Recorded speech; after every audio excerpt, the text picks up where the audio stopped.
উপদেশ নিতে হবে যে এই লোকটা এই যুগে আছি, তাহলে উনি যদি এইভাবে চলতে পারে তাহলে আমি কেন পারবো না। তো উনি কিসের ভিত্তিতে চলে? দাঁড়িয়ে রেখেছে, হারাম খায় না, গান বাজনা শোনে না, ভদ্র আচরণ করে, কারো সাথে ঝগড়া বিবাদে নাই, স্যাক্রিফাইস করে চলে, 5 ওয়াক্ত সালাত পড়ে। মানে এক কথায় আমাদের সমাজের একজন ভালো মানুষেরকে আপনি দেখতে হবে যে উনি কেন এরকম দেখতে হবে। কারণ বর্তমান যুগে, ফিতনার যুগে ভালো থাকা এটা অনেক বড় একটা গুণ।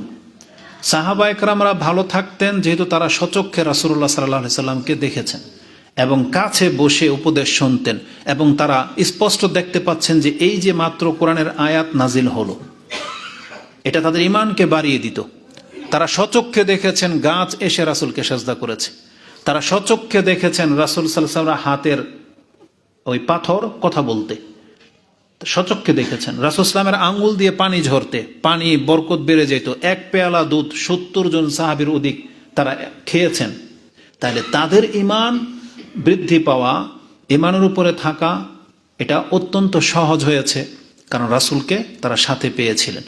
এবং তাদের ঈমান ধরে রাখাটাও সহজ হয়েছে যখন একটা ইসলামিক রাষ্ট্র কায়েম হয়ে গেছে এবং সেখানে সবাই এক আকীদার, সবাই একরকম, সব দাড়িওয়ালা, সব সাহাবী, সব সুদমুক্ত, সব ঘুষমুক্ত, সব অহংকার মুক্ত, এমন একটা জামাতের তারা ছিলেন। সেখানে কোনো বেপরদা মহিলা ছিল না, বেনামাজি কোনো লোক ছিল না, নেশাগ্রস্ত কোনো লোক ছিল না যখন নেশা হারাম হয়ে গেছে। তাহলে সেই সমাজে ঈমান ধরে রাখা, ঈমান বাঁচানোটা এটা অনেকটাই অনুকূলে সহজ হয়ে যায়। কিন্তু আমাদের বর্তমানে ফিতনা যত দিন দিন বেড়ে যাচ্ছে, মুসলিমদের ঈমানের উপরে থাকা খুব কঠিন হয়ে যাচ্ছে। বিশেষ করে যুবকদের জন্য, ওই পুরুষদের জন্য যারা হয়তো ঈমান বাঁচাতে চায় কিন্তু বর্তমানে ফিতনার যুগে তা না চাইলেও তার কানে গান বাজনা ভেসে আসে, সে না চাইলেও মহিলা, উন্মুক্ত মহিলা তার চোখের সামনে পড়ে যায়, সে না চাইলেও সিগারেট, জর্দা, তামাক, বিড়ির গন্ধ তার নাকে আসে, না চাইলেও। আপনি রাস্তা দিয়ে হাঁটবেন, আপনি বাধ্য। এই পরিবেশে এই নোংরা সমাজ থেকে নিজেকে বাঁচিয়ে চলা এটা নিঃসন্দেহে অনেক বড় একটা ঈমানের দাবি, অনেক বড় একটা ঈমানের দাবি। তো যারা ইসলাম পালন করে চলেন, আল্লাহ সুবহানাহু ওয়া তাআলার কাছে আমরা দোয়া করি, আল্লাহ তুমি আমাদের ছোটখাটো পাপগুলোকে মাফ করে দাও। এবং যারা আমরা ইসলাম পালন করার চেষ্টা করতেছি, আল্লাহ আমাদের ঈমানকে বাড়িয়ে দাও এবং আমাদেরকে এই ইসলামটাকে মেনে চলার শক্তি আমাদেরকে দান করো, আমিন। কারণ আজকে আমি আপনাকে ইসলাম এবং মুসলিমের মর্যাদা সংক্রান্ত কিছু কথা দিয়ে শুরু করব। কারণ এখানে আমরা যারা আছি সবাই মুসলিম, কিন্তু আমরা জানি না যে এই মুসলিমত্বের মানে কি, আমার মর্যাদা কি। আর যেই ধর্মের উপরে ভিত্তি করে আমরা মুসলিম, সেই ইসলাম ধর্মটা কি এটা আসলে আমাদের অজানা। আমি সেই ইসলামের কথা বলতেছি যেটা আজ থেকে 1400 বছর আগে পৃথিবীতে ছিল, এখন আমাদের মাঝে নাই, কিতাবাদিতে আছে। কোরআন তো ওটাই না, নাকি কোরআন পরিবর্তন হয়েছে? কোরআন পরিবর্তন হয় নাই। আর রাসূলুল্লাহ সাল্লাল্লাহু আলাইহি ওয়াসাল্লামের হাদিস যেগুলো সুরক্ষিত সেগুলো পরিবর্তন হয় নাই, 1400 বছর ধরে চলতেছে। যেগুলো জয়ীফ, জাল, সেগুলো কথা ভিন্ন, কিছু রদবদল হয়েছে, কিন্তু যেগুলো রাসূলুল্লাহ সাল্লাল্লাহু আলাইহি ওয়াসাল্লাম থেকে গ্রহণযোগ্য হাদিসে রয়েছে সেগুলো কিন্তু এখন পর্যন্ত কিতাবাদের মধ্যে আছে। কিন্তু সেই মানুষগুলো নাই, সাহাবা একরামদের মতো ইমানদার মানুষ এখন আর সেই ওই লেভেলের মানুষগুলো নাই। এজন্য আমরা যারা যে ইসলামটা পালন করতেছি এটা হচ্ছে আমাদের সামাজিক ইসলাম, এটা হচ্ছে আমাদের ব্যক্তি বা দলগত ইসলাম।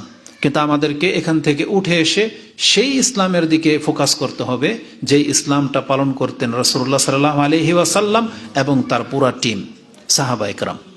এটার সাথে মিলাই দেখতে হবে যে আমার ইসলামটাকে ওই ইসলামের সাথে মিলে কিনা, এবং ওই ইসলামের মর্যাদা হচ্ছে শ্রেষ্ঠ। কিন্তু আমাদের ইসলাম ত্রুটিপূর্ণ, আমি এক মাযহাব, আপনি এক মাযহাব, আমি এক দল, আপনি এক দল, তাহলে ইসলামটাকে আমরা ভাগ করে ফেলেছি। এজন্য আমাদের ইসলামটাকে পেশ করলে চলবে না। আমরা কোরআন হাদিসে যেটা পাচ্ছি আমি সেই ইসলামের কথা বলতেছি, যেটা রাসূল ইসলামের এবং সাহাবা একরামদের চরিত্র ছিল, সেই মুসলিমদের কথা বলবেন, মানে আমাদেরকে পেশ করবেন না কারো কাছে। যখন কোনো একটা অমুসলিমদের সাথে আমরা কথা বলবো তখন বর্তমান যুগের কোনো হুজুরকে আমরা পেশ করব না। আমরা কাকে পেশ করব? আমাদের সম্মানিত যারা ছিলেন সাহাবা একরাম তাদেরকে পেশ করব, আবু বকর, ওমর, ওসমান, আলী, তাদেরকে পেশ করব যে এমন হোক বলবো না যে আমাদের মতো হও, আমরা বলবো আমাদের উচিত তাদের মতো হওয়া, কারণ তারা হচ্ছেন আমাদের দলিল, তারা হচ্ছেন আমাদের নক্ষত্র। তাদেরকে দেখলে আমরা সঠিক রাস্তা পাবো। কিন্তু আমরা যদি আমাদের হুজুরদেরকে দেখি, আপনারা যদি আমাদেরকে দেখেন, ধোঁকা খেয়ে যাবেন, কারণ আমাদের মধ্যে ত্রুটি আছে। এজন্য আমাদের মূল ইসলাম হচ্ছে যেটা কোরআন হাদিসে আছে সেটা, ওই ইসলামের কাছাকাছি আমাদেরকে আসতে হবে। যতদূর সম্ভব আমাদেরকে আপ্রাণ চেষ্টা করতে হবে যে আমাদের বিদ্যা বুদ্ধির মধ্যে ঘাটতি আছে, যতদূর সম্ভব এটাকে ইসলাহ করা যায়, যতদূর সম্ভব কোরআন হাদিসের সাথে লেগে থাকা যায়। যারা লেগে আছে আমরা তাদের কাছাকাছি থাকব। কিন্তু যারা খেলতামশা করে, যারা ওয়াজের মাহফিলে উঠেও গান গায়, যারা কিচ্ছা কাহিনী বলে, তাদের কাছ থেকে অবশ্যই আমাদেরকে দূরে থাকতে হবে। এবং যারা কোরআন সুন্নাহ দিয়ে বক্তব্য করার চেষ্টা করে, বোঝানোর চেষ্টা করে, আমাদেরকে যতদূর সম্ভব তাদের কাছাকাছিতে থাকতে হবে। যারা খেলতামশা করে না, হাসি ঠাট্টা তামাশা করে না, আমাদেরকে তাদের অন্তর্ভুক্ত হতে হবে। কারণ এই পৃথিবীতে বর্তমানে সবাই যে গুমরা তা না, এই গুমরাহের মাঝেও হক আছে, আমাদেরকে সেটা খুঁজতে হবে। সেটা কোনটা? ঢালাওভাবে কাউকে গুমরা আমরা বলবো না, আমরা ঢালাওভাবে নিজেরটাকেই একেবারে 100% সঠিক বলবো না। আমাদেরকে সব সময় স্টাডির মধ্যে থাকতে হবে, সত্যের অন্বেষণে থাকতে হবে, যে আমি সত্য যেটা সেটা খুঁজবো। মরার আগ পর্যন্ত আমাদেরকে চেষ্টা করে যেতে হবে। তো আমরা যে ইসলাম পালন করি বা দেখতেছি, এই ইসলাম অপরিচিত ইসলাম, যার ফলে আজকে অমুসলিমদের জীবন দেখে আমাদের মুসলিম সন্তানগুলো ধোঁকা খেয়ে যাচ্ছে। অনেক সময় আমাদের কাছে ওই অমুসলিমদের জীবনটাকে বেশি চাকচিক্য, বেশি সুন্দর, সভ্য মনে হয়। কিন্তু আপনি ভুলে গেছেন আমাদের ইসলাম তাদের চিন্তা থেকে অনেক ঊর্ধ্বে। যে ইসলাম আল্লাহ আমাদের জন্য নাজিল করেছেন, এটা আল্লাহর নাজিলকৃত ধর্ম। সেই ইসলাম কিন্তু এই সমাজের প্রচলিত ইসলামটা না। কারণ আমরা মিথ্যা বলি, কিন্তু সাহাবায়ে কেরামরা মিথ্যা বলতো না। আমরা ধোঁকা দিই, তারা ধোঁকা দিতেন না। তারা গীবত করতেন না, তারা নেশা করতেন না। একটা সময় ছিল, কিন্তু ইসলাম গ্রহণ করে নেওয়ার পর তারা আবার সেই জাহিলিয়াতের যুগে ফেরত যাননি। কিন্তু আমরা কিন্তু ধীরে ধীরে ওই জাহিলিয়াতের বহু কর্মের সাথে লিপ্ত হয়ে গেছি। এজন্য আসুন আজকে আপনাদেরকে প্রথম ইসলামের মান মর্যাদাটা কি সেটা বুঝাবো।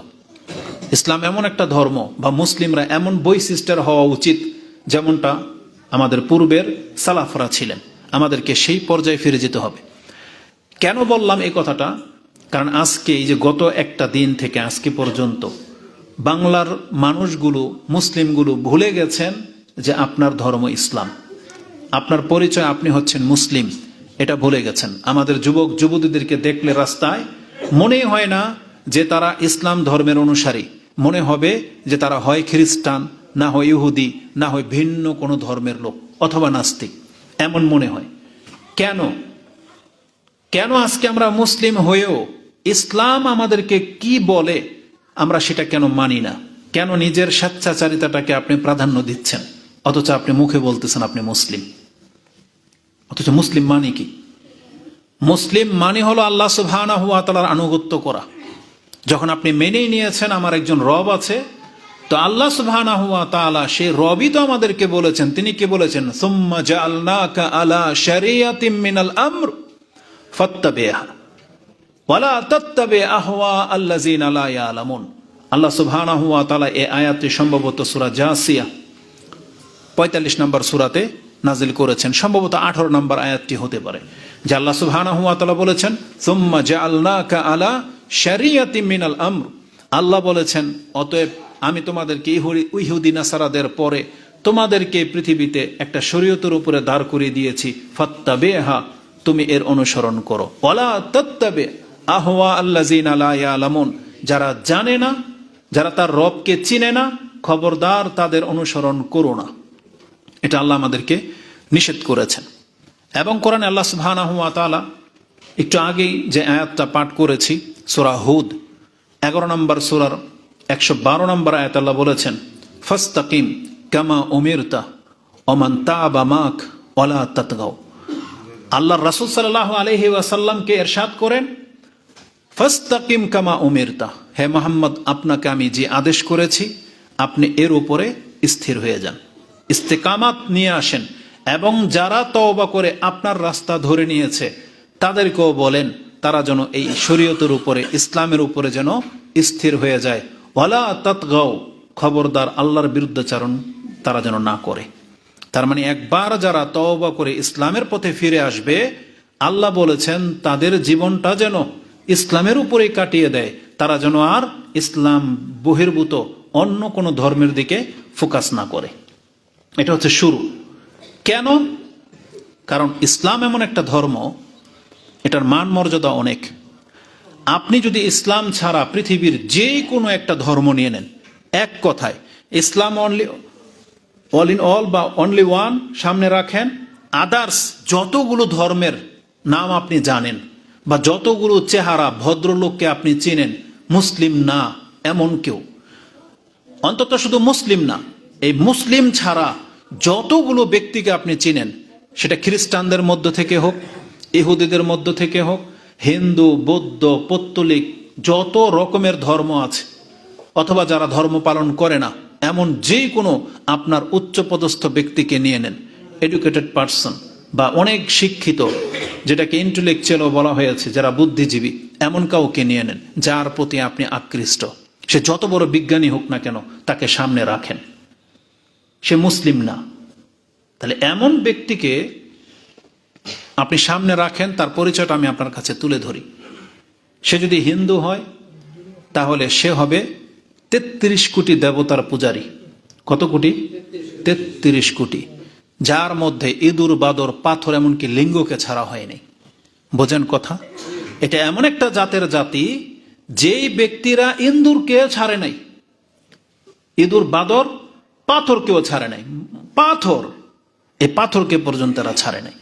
এমনকি লিঙ্গের পূজারী এরা গরুর কাছে মাথা নত করে দেয়, হাতির কাছে মাথা নত করে দেয়। কিন্তু মুসলিম, একটা মানুষের মর্যাদাকে দেখেন, সে মুসলিম হোক আর যাই হোক, হাতির গর্দানে বসে থাকে একজন মানুষ, যেটা হাতিটাকে পরিচালনা করতে পারে। এতটা বিচক্ষণ করে একজন মানুষকে সৃষ্টি করা হয়েছে, যদিও মানুষটা ছোট, কিন্তু এর মেধা, এর ক্ষমতা, এর মর্যাদা এমন করে দিয়েছে, পৃথিবীর সবকিছু মানুষের কাছে ঝুঁকতে বাধ্য, পৃথিবীর সবকিছু। আর আল্লাহ সুবহানাহু ওয়া তাআলা তো বলেই দিয়েছেন কোরআনে, হুয়াল্লাযী খালাকা লাকুম মা ফিল আরদি জামিয়া। সূরা বাকারা 2 নম্বর সূরার 29 নম্বর আয়াতে আল্লাহ এটা বলেছেন যে হুয়াল্লাযী খালাকা লাকুম মা ফিল আরদি জামিয়া, তিনি সেই সত্তা যিনি সব কিছুকে তোমাদের জন্য সৃষ্টি করেছেন। আল্লাহ সম্মান মানুষকে দিয়েছেন। এটা শুধু একা রাসূলকে বলে নাই, এমন রাসূলের উম্মাহ মুসলিমদেরকে আল্লাহ বলেছেন যে হেই মানুষ, মুসলিম, তোমরা শোনো, এই পৃথিবীতে আল্লাহ যা কিছু সৃষ্টি করেছেন সব তোমাদের কল্যাণের জন্য। তার মানে গরু, হাতি, যাই বলেন না কেন, আমরা তো গরুর গোশত খাই, উপকৃত হই না? তার মানে এগুলোকে আমাদের কল্যাণের জন্য বানানো হয়েছে। কিন্তু সেই মানুষ আবার এই সমস্ত পশু পাখির ইবাদতে লিপ্ত হয়ে যাবে, এইটা কোনোদিন আল্লাহ সুবহানাহু ওয়া তাআলা বিধান নাজিল করেন নাই। এর জন্য মানুষকে এতটা সম্মান দেওয়া হয় নাই। আল্লাহ বলে নাই যে মানুষ এত নিচে নেমে যাবে যে মানুষ লিঙ্গের কাছে ঝুঁকে যাবে। কি মনে করেন আপনি? তাহলে সেই ব্যক্তি আপনার নজরে যত বিদ্যা বুদ্ধিওয়ালা হোক, ওর শেষ পরিণাম খুব মারাত্মক। কারণ ও ব্যক্তি এবং বস্তুর পূজারী। ও কার পূজারী? ব্যক্তি এবং বস্তু, মানে ব্যক্তিকেও ছাড়ে নাই, বস্তুকেও ছাড়ে নাই। এটা পৃথিবীর মধ্যে যতগুলো দল আছে, নাস্তিকের পরে এরা সবচেয়ে নিম্নমানের লোক। নাস্তিকের পরে হিন্দুরা হচ্ছে সবচেয়ে নিম্নমানের। কারণ কি বললাম, যেটা বান্দরকে পর্যন্ত ছাড়ে নাই, এরা বাদরের পূজা করে। চিন্তা করা যায়? একটা মানুষের বিবেক লোপ পেলে কত নিচে নামতে পারে। তাহলে সে যেন হিন্দুদেরকে দিয়ে দেখে যে হিন্দুরা কতটা নিচে নেমে গেছে, যে ওরা মানুষ হয়ে ওরা ইন্দুর, বাদর, পাথর, গাছ সবকিছুর পূজা করে। সবকিছুই নাকি ওদের মাবুদ। অথচ আল্লাহ বলেছেন এই সব কিছু হচ্ছে মাবুদের, আর এগুলো মাবুদ সৃষ্টি করেছেন তোমাদের জন্য, কিন্তু ওরা এগুলোকে মাবুদ বানিয়ে নিয়েছে। তাহলে এটা হচ্ছে হিন্দুর পরিচয়। যদিও ওদের কিতাবের মধ্যে কিন্তু মূর্তি পূজা নিষেধ আছে, জায়েজ নাই, কিন্তু ওরা এগুলোকে মানে না। দ্বিতীয়ত আপনি বৌদ্ধদেরকে নিয়ে নেন। বৌদ্ধরা কার পূজারী? তারাও একজন ব্যক্তির পূজা করে, সেটাও মানুষ, গৌতম বুদ্ধ, যাকে কেন্দ্র করে এই বুদ্ধিস্ট এটা পৃথিবীতে আসছে। আপনি নিয়ে নেন ইহুদিদেরকে, খ্রিস্টানদেরকে, এরা কার পূজারী? এরা আল্লাহ সুবহানাহু ওয়া তাআলাকে মানে, কিন্তু আল্লাহর চাইতে বা আল্লাহর সমকক্ষ করে দিয়েছে তাদের নবীদেরকে, ওজায়ের আলাইহিস সালামকে, ঈসা আলাইহিস সালামকে। তার মানে খ্রিস্টান যাদেরকে আপনি সভ্য বলতেছেন, যাদের কৃষ্টি কালচার রীতিনীতি নিয়ে আপনি আমোদ ফুর্তি করেন, যাদের থিওরিকে আপনি আপনার জীবনে বাস্তবায়ন দেখতে চান, যাদের শিক্ষা দীক্ষাকে আপনি নিজের জীবনের সবচেয়ে উচ্চ ডিগ্রি ভেবে বসে আছেন, তারা কারা? একটা মানুষের পূজারী। খ্রিস্টান ঈসা আলাইহিস সালামের পূজা করে, ইহুদিরা ওজাইর আলাইহিস সালামের পূজা করে, এবং তারা দাজ্জালের অনুসারী হবে। রাসূল বলেছেন কিয়ামতের পূর্বে যে দাজ্জাল মুসলিমদের সবচেয়ে বড় শত্রু, আর এই ইহুদিদের মধ্যে 70,000 প্রথম দিনে দাজ্জালের অনুসারী হয়ে যাবে, এবং ওরা এই দাজ্জালের আগমনের জন্য সব রকমের প্রচেষ্টা ওরা চালাচ্ছে এবং অপেক্ষায় আছে যে ওদের নেতা এ মাসিহি দাজ্জাল আসবে, আর আমাদের নেতা হবে মাসিহ ঈসা আলাইহিস সালাম, আর ওদের নেতা হবে দাজ্জাল। তাহলে ইহুদিদের যারা দাজ্জালের অনুসারী, আপনি তাদের থিওরি যদি নিজের জন্য কল্যাণকর মনে করেন, তাহলে আপনি কত বড় বিপদে আছেন সেটা আপনি ভাবেন। তার মানে আমি আপনাকে দেখাতে চাচ্ছি, একমাত্র ইসলাম ধর্ম ছাড়া বাকি যতগুলো ধর্ম আছে এগুলো হয় ব্যক্তি না হয় বস্তুর। হাদিস থেকে নিয়ে নেন। বিচারের মাঠে এদের সাথে কি করা হবে আপনি শুনেন। কোরআনে আল্লাহ বলে দিয়েছেন, ফালা নুকিমু লাহুম ইয়াউমাল কিয়ামাতি ওয়াজনা। আল্লাহ বলেছেন আমি তাদের জন্য দাঁড়িপাল্লা কায়েম করব না, কারণ আল্লাহ সুবহানাহু ওয়া তাআলা কিয়ামতের মাঠে কোনো একজন কাফেরকে এ কথা জিজ্ঞেস করবেন না যে তুমি দুনিয়াতে কি করেছো, জিজ্ঞেস করবেন না আল্লাহ। বরং আল্লাহ সুবহানাহু ওয়া তাআলার কাছে ওরা ভালো কিছু পেশ করতে চাইবে, কিন্তু আল্লাহ সুবহানাহু ওয়া তাআলা সেগুলোকে কোনো গুরুত্বই দেবেন না, পাত্তাই দেবেন না। আল্লাহর সাথে তাদের কোনো কথা থাকবে না। বিনা হিসাবে তাদেরকে জাহান্নামে ঘোষণা করে দেওয়া হয়েছে। যতগুলো ধর্মের লোক আছে বিনা হিসাবে জাহান্নাম। একটা হাদিসের ইবারত নিয়ে নেন। ইমাম মুসলিম রাহিমাহুল্লাহ তিনি তার কিতাবুল ঈমান তার 80, 81, 83 এই 3টা পর্বে পড়েন। তার মধ্যে একটা হচ্ছে জিসরে জাহান্নাম, জাহান্নামের উপর দিয়ে পুল। তাতে একজন সাহাবী জিজ্ঞেস করেছেন, আপনারা শুনেন, আপনারা যারা এখানে বসছেন মোবাইলগুলোকে প্লিজ সাইলেন্ট করে দেন। আমি যেটা বুঝি, আমার চাইতে বেশি ব্যস্ত আপনাদের মধ্যে এখানে কেউ খুব কম লুকিয়ে আছেন হতে পারে, হয়তো পয়সা অনেকে থাকতে পারেন, কিন্তু আমাদের চাইতে বেশি ব্যস্ত না। কিন্তু আমি 2টা ফোন নিয়ে বসছি। আমি যতক্ষণ এখানে বসবো একটা রিং আপনি দেখতে পাবেন না। কেন? কারণ আমার দোনোটা ফোন এয়ার মোডিতে দেওয়া এখন। তাহলে কথা হচ্ছে যে যখন মসজিদে বসবেন, উপদেশ নিতে বসবেন, এটা হচ্ছে আপনার সবচেয়ে গুরুত্বপূর্ণ অপশন, তখন এটাকে বেশি প্রাধান্য দিবেন, ওটাকে না। আর যাদের এর থেকেও বেশি গুরুত্বপূর্ণ কাজ যদি থেকে থাকে, আপনি যেতে পারেন। নিজেকে কষ্ট করে এখানে বসায় রাখার কোনো মানি হয় না। আর অন্য কোনো প্যারেশানে যদি থেকে থাকে, যেহেতু মানুষের সংখ্যা বেশি, গরম লাগতেই পারে, অতএব গ্লাসগুলো আগে থেকে খুলে দেন, কারো যেন ডিস্টার্ব না হয়। আর বাচ্চারা তোমরা সাইড টক করবা না, এখানে বসছো 1 ঘন্টা, বেশি না, একটু কষ্ট করে 1 ঘন্টা বসো, তোমার জন্য উপকার হবে। এই বক্তব্য শুধু বড়দের জন্য না, এগুলো তোমাদের জন্য। কারণ রাসূলুল্লাহ সাল্লাল্লাহু আলাইহি ওয়াসাল্লাম ওদের বয়সের পোলাপানদেরকে বেশি প্রাধান্য দিতেন, এবং এরা রাসূল ইসলামের সবচেয়ে কাছাকাছি থাকতো, যার ফলে এরাই ইসলামের সৈনিক হয়েছে। ওদেরকে যদি রাসূলুল্লাহ সাল্লাল্লাহু আলাইহি ওয়াসাল্লাম গুরুত্বহীন ভাবতেন, তাহলে ইসলাম আজকে আমাদের পর্যন্ত পৌঁছতো না।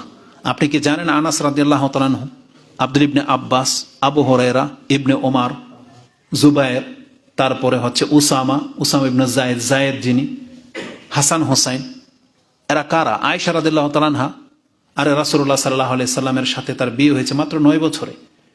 18 বছর পর্যন্ত তিনি রাসূলের সংসারে ছিলেন। তার মানে 10 থেকে নিয়ে 8 বছর, 18 বছর, ওই মেয়ের বয়স কত? কোন বয়সের? তার মানে তার দ্বারা ইসলামের যে খেদমত হয়েছে পৃথিবীর কেউ করতে পারবে না। তাহলে এই বয়সটাই যে 10 থেকে 20, এই বয়সের বাচ্চা হচ্ছে সব থেকে বেশি ট্যালেন্টফুল হয়, এবং এদের যদি ইসলামটাকে এদের অন্তরে ঢুকে যায়, এরা হবে সবচেয়ে শ্রেষ্ঠ সন্তান। এটার বাস্তব প্রমাণ কি জানেন? এখানে আমরা যারা আছি, কয়জন বলতে পারবো যে আমরা এখন কোরআনের হাফেজ হইতে পারবো? বলতে চেষ্টা করলে পারবো, কিন্তু হাফেজ কারা হয়? এই বয়সের পোলাপান হয়। আল্লাহর কালাম আপনি 10টা আয়াত মুখস্থ করে দেখান তো দেখি, 1 মাসে। 1 মাস পরে আপনার গায়েব হয়ে যাবে আবার। কিন্তু ওরা আল্লাহর কালামটা পুরাটাকে মুখস্থ করে ফেলতেছে মাত্র 3 বছরে, 2 বছরে। কি মনে করেন? তাহলে এই ব্রেন, এটা আল্লাহর কোরআনকে হেফজ করার মতন ক্ষমতা রাখে, যেটা হচ্ছে পৃথিবীর শ্রেষ্ঠ কিতাব, যেটা হচ্ছে আল্লাহর কালাম, এটাকে হেফজ করা এটা সাধারণ বিষয় নয়। অথচ আপনি দেখেন আল্লাহ দেখিয়ে দিয়েছেন যে যাদেরকে আমরা বাচ্চা পোলাপান বলি, ওদের মেধার মধ্যে আল্লাহ এত ক্ষমতা দিয়ে দিয়েছেন যে ওরা আল্লাহর কালামটাকে হেফজ করতে পারে। কি মনে করেন? এই জন্য ওদেরকে ইগনোর করা যাবে না, ওদেরকে ইসলামের আদবটা খুব কড়াভাবে শিক্ষা দিতে হবে। তাহলে ওরা এই দেশের ভবিষ্যৎ, ওরাই যখন একটু বড় হবে তখন ওরা নেতৃত্ব দেওয়ার ক্ষমতা রাখে, ওরা তামিজ রাখবে। কিন্তু আজকে আমরা ওদেরকে দুর্বল ভাবি, ইগনোর করি, যার ফলে ওরা কিন্তু শয়তানের খপ্পরে পড়ে যাচ্ছে, ওদের লাইফটাই শেষ হয়ে যাচ্ছে। কিন্তু এই জন্য এই বয়সটাকে কোনোভাবে মানে গুরুত্বহীন দেওয়া যাবে না, ওদেরকে অবশ্যই কাছাকাছিতে রাখবেন, ভদ্রতার সাথে শিক্ষা দিবেন এবং ইসলামিক আদবগুলো দিবেন। আমরা তো বাচ্চাদেরকে কি শিখাই যে বিসমিল্লাহ বলে খেতে হবে, ডান পায়ে জুতা পরতে হবে, সালাম দিয়ে ঢুকতে হবে, তাই না? কিন্তু রাসূলুল্লাহ সাল্লাল্লাহু আলাইহি সাল্লাম এগুলো তো বড়দেরকেও শিক্ষা দিতেন না? এগুলো বড়দেরকেও শিক্ষা দিতেন।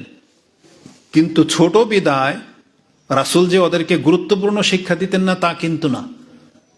আপনি জানেন আব্দুল ইবনে আব্বাস রাদিয়াল্লাহু তাআলা আনহুমা রাসূল ইসলামের জীবদ্দশায় তার বয়স ছিল মাত্র 6 থেকে 7, মাত্র 6 থেকে 7। তাকে সবসময় রাসূল ইসলাম কাছাকাছিতে রাখতেন। একদিন তার কাঁধে হাত দিয়ে বলতেছে, ইয়া গোলাম ইন্নী উআল্লিমুকা কালিমাত ইহফাজিল্লাহা ইহফাজুক ইহফাজিল্লাহা তাজিদুহু তুজাহাক। কত বড় কথা বলেছেন যে আমি তোমাকে এমন কিছু বাক্য এখন শিক্ষা দেব, তুমি এটাকে হিফজ করো, তুমি এটাকে সংরক্ষণ করবে। তুমি যদি এটাকে সংরক্ষণ করো, সেটা কি? ইহফাজিল্লাহ, তুমি আল্লাহকে হেফাজত করো, তাহলে আল্লাহ তোমাকে হেফাজত করবেন। ইহফাজিল্লাহ, তুমি আল্লাহর হেফাজত করো, তুমি যেখানেই যে কোনো পরিস্থিতিতে পড়ো না কেন, তুমি আল্লাহকে তুমি তোমার সামনে পাবে। একটা বাচ্চাকে বলেছেন তাজিদুহু তুজাহাক, যেখানে তুমি থাকো না কেন তুমি তোমাকে সামনে পাবে। মানে আল্লাহকে হেফাজত করা মানে কি? আল্লাহর দ্বীনকে হেফাজত করা, আল্লাহর মর্যাদাকে খেয়াল রেখে চলা। একটা বাচ্চাকে রাসূলুল্লাহ সাল্লাল্লাহু আলাইহি ওয়াসাল্লাম শিক্ষা দিচ্ছেন। আর কে তিনি? রাসূল ইসলামের ইন্তেকালের পরে তিনি হচ্ছেন মুফাসসিরে কোরআন, রাইসুল মুফাসসিরিন বলা হয়েছে। 3 জন শ্রেষ্ঠ, তার মধ্যে তিনি একজন, যাকে ওমর রাদিয়াল্লাহু তাআলা আনহু তার নিজের মজলিসের তার ডান পাশে বসাতেন। কি মনে করেন আপনি? অথচ আমরা মানে হেলায় ফেলায় তাদের সাথে কোনো করি না, গুরুত্বের সাথে নেই না। এই জন্য তোমাদেরকে গুরুত্বের সাথে নিতে হবে, কারণ ধর্মটা আল্লাহ সুবহানাহু ওয়া তাআলার ব্যাপারগুলো অন্তর থেকে ফিল করতে হবে, যেটা আমার রবের কালাম, আমার রবের পরিচয়। এই জন্য কোনো অবস্থাতেই এই ধরনের মজলিসে বসলে খুতবায় তাড়াতাড়ি আসার চেষ্টা করবা এবং তোমাদের ইমাম যেটা খুতবায় বলে সেগুলোকে মনোযোগ সহকারে নিতে হবে। শিক্ষকরা যেটা বলে মনোযোগ সহকারে শুনতে হবে, পিতামাতা যেটা বলে গুরুত্বের সাথে শুনতে হবে। সবার সাথে বেয়াদবি করা যায় না। আমরা হয়তো পিতামাতার সাথে বেশি ফ্রি দেখে অনেক সময় আমরা বেয়াদবি করি, বুঝতে পারি না, না এটা উচিত না। অবশ্যই পিতামাতা কিছু বললে গুরুত্বের সাথে সেটা নিতে হবে। আল্লাহ সুবহানাহু ওয়া তাআলা আমাদের জন্য সহজ করুন, আমিন। তো রাসূলুল্লাহ সাল্লাল্লাহু আলাইহি ওয়াসাল্লাম থেকে ইমাম মুসলিম হাদিসটা কোট করেছেন। একজন সাহাবী বলতেছেন, ইয়া রাসূলুল্লাহ হাল নারা রাব্বানা ইয়াউমাল কিয়ামা, আমরা কি আমাদের রবকে কিয়ামতের মাঠে দেখতে পাবো? কিয়ামতের? বলছে না। হাল তাদারুনা আশ-শামসা লাইসা দুনাহা সাহাব, যখন আকাশে সূর্য ওঠে, ওয়াহাল কামারা, এবং চাঁদের কথাও আছে, যখন আকাশে কোনো মেঘ না থাকে, চাঁদ যে ওঠে, সূর্য যে ওঠে, তোমাদের কারো কি দেখতে ব্যাঘাত ঘটে যে সূর্য যে উঠেছে, চাঁদ তো দেখা যাচ্ছে, কোনো গ্যাদারিং হয়? মানে আমরা পুরো পৃথিবীর মানুষ যদি চাঁদের দিকে তাকাই, একজন দেখতে পাবে একজন দেখতে পাবে না, এমন হয়? এমন হয় না। বলছে ইন্নাকুম তারাউনাহু ইয়াউমাল কিয়ামাতি কাযালিক। একবার রাসূল সাল্লাল্লাহু আলাইহি ওয়াসাল্লাম স্পষ্ট ভাষায় বলেছেন, তোমরা আল্লাহকে দেখতে পাবে যেভাবে এখন চাঁদকে দেখতে পাচ্ছ, ঠিক কাযালিকা, এইভাবে স্পষ্ট তোমরা প্রত্যেকে আল্লাহকে দেখতে পাবে। আচ্ছা, হাদিস বুখারী মুসলিমের, এবং বুখারীর ভাষ্য হচ্ছে ইন্নাকুম তারাউনাহু ইয়াউমাল কিয়ামাতি ইয়ানান, মানে দিব্য চক্ষে, মানে একবারে সচক্ষে, এমন না যে ভ্রম বা খেয়ালি, না, বলা হয়েছে একেবারে দিব্য চক্ষে তুমি আল্লাহকে দেখতে পাবে। তারপরে সাউন্ড কমই রাখো। তারপরে আল্লাহ সুবহানাহু ওয়া তাআলা বিচারের জন্য প্রস্তুতি নেবেন আল্লাহর পক্ষ থেকে। প্রথম যেহেতু হাসরের মাঠ বড় মানুষ, সেখানে যত মানুষ, যত ধরনের, যত আকীদার আছে, সব মানুষ সেখানে উপস্থিত। আল্লাহ সুবহানাহু ওয়া তাআলার মান এমন, মর্যাদা এমন যে আল্লাহ সুবহানাহু ওয়া তাআলা সবাইকে দেখা দেবেন না। প্রথমত আল্লাহ সুবহানাহু ওয়া তাআলা কাফেরদেরকে অত্যন্ত অপছন্দ করেন। যারা কুফরের সাথে মরে যাবে তাদেরকে আল্লাহ সুবহানাহু ওয়া তাআলা অত্যন্ত অপছন্দ করেন, যে আল্লাহ সুবহানাহু ওয়া তাআলা ওদের সাথে কথা বলবে দূরের কথা, আল্লাহ সুবহানাহু ওয়া তাআলা হাসরের মাঠে আসবেন না যতক্ষণ পর্যন্ত সেখানে সব মানুষ থাকবে। বলা হয়েছে ফায়ুনাদিল মুনাদি, আল্লাহর পক্ষ থেকে একজন আহ্বানকারী আহ্বান করবে, একজন ফেরেশতা এসে বলবে মান কানা ইয়াবুদু শাইআন ফালিয়াত্তাবি, দুনিয়াতে যে যার ইবাদত করেছো, যে যার অনুসরণ করেছো, আজকেও তার অনুসরণ করো। এটা একবারে একটা ফেরেশতার পক্ষ থেকে ঘোষণা করা হবে হাসরের মাঠে, যে দুনিয়াতে যে যাকে অনুসরণ করতে, যে যাকে ফলো করতে, ইংলিশে তো ভালো বোঝেন, ফলো করা মানে অনুসরণ করা, আজকে তার অনুসরণ করো, এটা বলে দেওয়া হবে। তখন পৃথিবীর মুসলিমরা আপনারা শুনে রাখেন, আজকে যারা ব্যক্তিরা কোনো ব্যক্তির অনুসরণ করেন তাহলে তারা কিন্তু কিয়ামতের মাঠে খুব চরমভাবে ফেঁসে যাবেন। যারা নিজের জীবনের আইডল একজন খেলোয়াড়কে করেছেন, যারা নিজের জীবনের একজন আইডল বা অনুসরণীয় বা অনুসৃত ব্যক্তি একজন গায়ক নায়ককে করেছেন, ইহুদি নাসারার কোনো ব্যক্তিকে করেছেন, কোনো একজন দার্শনিককে করেছেন, অথবা আধ্যাত্মিক জগতের কাউকে করেছেন, যাকে আপনি ফলো করেন, অনুসরণ করেন, সেই অনুসরণ যদি ইত্তেবার অর্থে চলে যায়, যাকে আপনি ভক্তি করেছেন আল্লাহর মতো করে, যার কথাটা আল্লাহর মতো করে মেনে নিতেন, যার ধর্মটাকে আপনি নিজের জীবনের জন্য বেছে নিয়েছিলেন, যেমন ও যা করবে আপনি তা, ওর চুলের স্টাইল, ওর কথা বলা, ওর পোশাক আশাক, ওর জীবন চরিত্র, ও যা করে, ও যা খায়, এটাকে যারা ফলো করেছেন, কিয়ামতের মাঠেও প্রত্যেক ব্যক্তি বাধ্য হবেন তাদের অনুসরণ করতে। যারা মুহাম্মদ সাল্লাল্লাহু আলাইহি সাল্লামের অনুসরণ করবে তারা হাসরের মাঠে থাকবে। তাহলে যারা যার ইবাদত করত, ইবাদতের সেন্সে বলা হয়েছে যে অনুসরণ যে করবে তার সাথে হয়ে যাবে। রাসূল বলেছেন এই আহ্বান করার সাথে সাথে ওয়াতবাউ মান কানা ইয়াবুদু শামসা শামসান ওয়াতবাউ মান কানা ইয়াবুদুল কামারাল কামারা কামারান ওয়াতবাউ মান কানা ইয়াবুদু তাওয়াগীত তাওয়াগীত, তাওয়াগীত বলে দিয়ে তাগুত, যত রকমের তাগুত আছে সবাইকে তুলে ধরা হয়েছে, সেখানে কোনো ব্যক্তি বস্তু বাদ থাকবে না। রাসূলুল্লাহ সাল্লাল্লাহু আলাইহি সাল্লাম বলেছেন সূর্যের পূজারীরা সূর্যের দিকে চলে যাবে, চন্দ্রের পূজারীরা চন্দ্রের দিকে, বটগাছের পূজারীরা বটগাছের দিকে, পাথরের পূজারীরা পাথরের দিকে।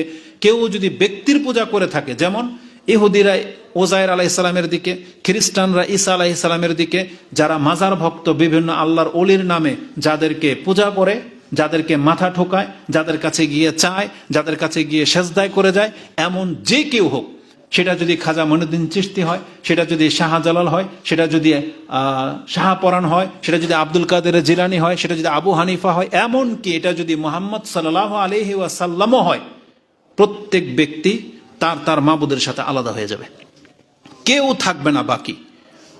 ওয়ায়াবকা মান কানা ইয়াবুদু লিল্লাহ, কেবলমাত্র আল্লাহকে যারা ইবাদত করত তারা শুধু হাসরের মাঠে থাকবে, আর ব্যক্তি বস্তুর পূজারীরা হাসরের মাঠ থেকে খালি হয়ে যাবে। আল্লাহর টেকনিক দেখেন, একবারে সহজ ভাষায়। তাদের অন্তরে এমন না যে তারা গিল্টি ফিল করবে, বরং তারা মনে করবে যে আমরা হয়তো ভালোই করেছি, যে আজকে আমরা আমাদের মাবুদের কারণে আমরা নাজাত পেয়ে যাব। কারণ কি জানেন, কোরআনে আল্লাহ সুবহানাহু ওয়া তাআলা সূরা জুমারের শুরুতেই এই আয়াত উল্লেখ করেছেন। তারা বলতো মা নাবুদুহুম ইল্লা লিয়ুকাররিবুনা ইলাল্লাহি যুলফা। আল্লাহ তাদের কথাটাকে উল্লেখ করেছেন যে যারা আল্লাহ ছাড়া অন্যের ইবাদত করে, অন্যকে বেশি তোষামত করত, তাদের এটা ধারণা যে আমার এই ওলি, আমার এই বুজুর্গ ব্যক্তি, আমার এই অনুসরণীয়, তার কাজ হলো সে আমাকে আল্লাহ পর্যন্ত পৌঁছে দেবে। ইল্লা লিয়ুকাররিবুনা ইলাল্লাহি যুলফা, তারা আমাদেরকে আল্লাহর নিকটে করে দিবে। যেমন খ্রিস্টানরা মনে করে যে ঈসা হচ্ছেন আল্লাহর পুত্র, আর ঈসার মাধ্যমে আমরা আল্লাহ পর্যন্ত পৌঁছে যাব। যেমন ইহুদিরা মনে করে, যেমন মাজার ভক্তরা মনে করে যে আল্লাহর অমুক অলির মাধ্যমে আমরা আল্লাহ পর্যন্ত পৌঁছে যাব। এটা কোরআন আল্লাহ স্পষ্ট ঘোষণা করে দিয়েছেন। তো ওই সেন্সেই তারা তাদের মাবুদের দিকে চলে যাবে যে এতদিন আমরা যাদের ভক্তি করেছি, তাহলে এরা মনে হয় আজকে আল্লাহ পর্যন্ত আমাদেরকে নিয়ে যাবে, তারা স্বেচ্ছায় অনুসরণ করবে। তখন আল্লাহ সুবহানাহু ওয়া তাআলা ওয়ায়ুকালু লিল ইয়াহুদ, ইহুদিদেরকে বলা হবে মা কুনতুম তা'বুদুন, দুনিয়াতে তোমরা কার ইবাদত করতে?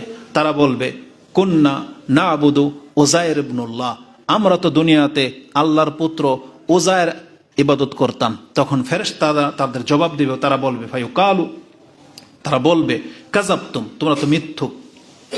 মাত্তাখাযাল্লাহু সাহিবাতান ওয়ালা ওয়ালাদান, আল্লাহ তো কোনো সঙ্গী গ্রহণ করে নাই, তার সন্তান কোত্থেকে আসলো? ফেরেশতারা জবাব দিবে আল্লাহ তো কোনো সঙ্গীই ছিল না, তাহলে সন্তান কোত্থেকে আসলো? তোমরা মিথ্যা বলতেছো। তখন তাদেরকে থামিয়ে দেওয়া হবে। তখন খ্রিস্টানদেরকে বলা হবে, ওই উদাআন নাসারা, নাসারাদেরকে ডাকা হবে, মা কুনতুম তা'বুদুন, তারা বলবে না'বুদু আল মাসীহ ইবনুল্লাহ, আমরা আল্লাহর পুত্র ঈসা মসির ইবাদত করতাম। তাদেরকে জবাব কি দেওয়া হবে? কাযাবতুম, তোমরা মিথ্যা বলতেছো, কারণ মাত্তাখাযাল্লাহু সাহিবাতান ওয়ালা ওয়ালাদান, আল্লাহ তো কোনো সন্তান এবং সঙ্গী গ্রহণ করেন নাই। তার মানে এই হাদিসে, এটা ইমাম মুসলিম 334 আপনি পেয়ে যাবেন, ইমানের অধ্যায়, লম্বা হাদিসের মিডল থেকে আমি কয়েকটা লাইন আপনার কাছে পড়েছি।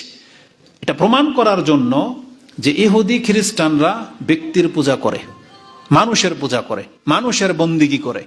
তাহলে পৃথিবীর মধ্যে যতগুলো ধর্ম আছে সবগুলো হয় ব্যক্তি না হয় বস্তু কেন্দ্রিক, ব্যক্তি না হয় বস্তু কেন্দ্রিক। কিন্তু আমরা মুসলিমরা যে ধর্ম পালন করি, এই ধর্মটা কি কোনো ব্যক্তির, এই ধর্মটা কি কোনো বস্তুকে কেন্দ্র করে?